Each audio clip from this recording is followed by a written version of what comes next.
ഇന്ന് ഏട്ടൻ ചൂണ്ടയിട്ട് പിടിച്ചുകൊണ്ട് വന്നതാണ് കേട്ടോ ഈ പാര. അപ്പോൾ പാരയെ പിടിക്കാൻ വേണ്ടി മേടിച്ചതാണ് ഈ കൊഞ്ച്. അപ്പോൾ ഈ കൊഞ്ച് നേരെ കറി വെക്കാമെന്ന് കരുതി ബാക്കി ഫ്രിഡ്ജിലേക്ക് വെച്ചു. അപ്പോൾ കൊഞ്ച് പൊളിക്കാൻ ഇറങ്ങിയപ്പോഴും എൻ്റെ മോനാണെന്ന്. അങ്ങനെ ഞാൻ ആ ജോലി എൻ്റെ അമ്മയെ ഏൽപ്പിച്ചു.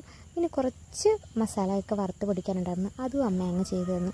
ബാക്കിയൊക്കെ ഞാൻ ചെയ്യാൻ കരുതി കുറച്ച് സവാളയും പച്ചമുളകും ഒക്കെ അരിഞ്ഞു വെച്ച് ഇഞ്ചിയും വെളുത്തുള്ളിയും കുരുമുളകും ഒക്കെ നല്ല രീതിയിൽ ചതച്ചങ്ങോട്ട് വെച്ചിട്ട് പാനിലേക്ക് എണ്ണ ഒഴിച്ചു, കടുക് പൊട്ടിച്ച്.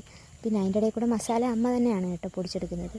പിന്നെ ഇതെല്ലാം കൂടി ഇട്ട് നന്നായിട്ടൊന്ന് വഴറ്റിയെടുത്തതിന് ശേഷം കറിവേപ്പിലയും ഇട്ട് കുറച്ച് തക്കാളിയും കൂടെ അങ്ങോട്ട് മുറിച്ചിട്ട് അതും അങ്ങോട്ടൊന്ന് വഴണ്ടി ചെറുതായിട്ടൊന്ന് വന്നപ്പോഴേക്കും നമ്മൾ പൊടികളെല്ലാം അങ്ങ് ചേർത്ത് മല്ലിപ്പൊടി, മഞ്ഞൾപ്പൊടി, മുളക് പൊടി, മസാലപ്പൊടി ഇതെല്ലാം കൂടെ ചേർത്തതിന് ശേഷം കൊഞ്ചും കൂടി ഇട്ട് നന്നായിട്ട് അങ്ങോട്ട് മിക്സ് ചെയ്തെടുത്തു. എന്നിട്ടൊരു ലേശം വെള്ളം ഒഴിച്ച് ഒന്ന് തിളപ്പിച്ചതിന് ശേഷം ആവശ്യത്തിന് ഇത് വേവാനുള്ള പാകത്തിനുള്ള വെള്ളവും കൂടെ ഒഴിച്ച് കുറച്ച് ഉപ്പും കൂടി ഇട്ട് അങ്ങോട്ട് അടച്ചു വെച്ച്.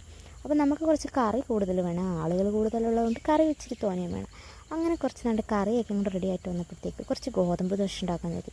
രാത്രി ചോറ് കഴിക്കുന്നതിനോട് എനിക്ക് അത്ര താല്പര്യമില്ലാത്തതുകൊണ്ടാണ് ദോശ ഉണ്ടാക്കുന്നത്. അതും അമ്മയാണ് കേട്ടോ ചെയ്തു തന്നത്. അപ്പോൾ അതിന് 2 ദോശയും കുറച്ച് കൊഞ്ച് കറിയായിട്ട് ഞാനങ്ങ് അകത്താക്കി കേട്ടോ. അപ്പോൾ വീഡിയോ ഒക്കെ ഇഷ്ടപ്പെട്ട എല്ലാവരും സബ്സ്ക്രൈബ് ചെയ്യണേ. അപ്പോൾ ഓക്കെ, ബൈ.